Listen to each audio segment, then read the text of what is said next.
अखिया खोभली कारे ओसे देखे लोग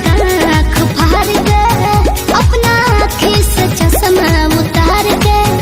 डोंट टच मी डियर तुम पिए हो बियर मत डालो ये गंदी नजर चढ़ता दहार ढहेलो कहर एही उमरिया में भइलो जर चढ़ता लहर ढहेलो कहर एही उमरिया में भइलो जर।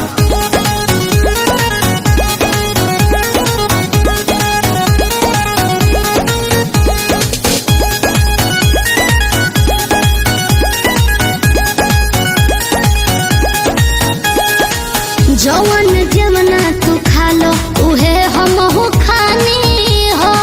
पहले तो रहनी लइका अब भइनी सयानी हो ए जवन जवना तू खा लो उहे हम हो खानी हो पहले तो रहनी लइका अब भइनी सयानी हो पीछे तो पड़ल होई पूरा इलाका लेकिन तू डाले दी हमर कदाका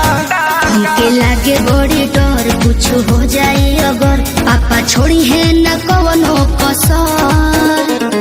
चढ़ता दहार ढहेलो कहर एही उमरिया में भइलो जर चढ़ता लहर ढहेलो कहर एही उमरिया में भइलो जर।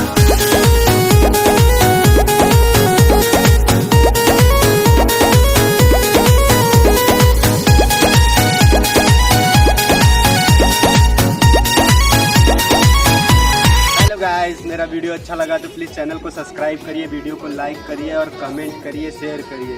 ठीक है। और आज तो वीडियो शूट करने में बहुत मेहनत लगा,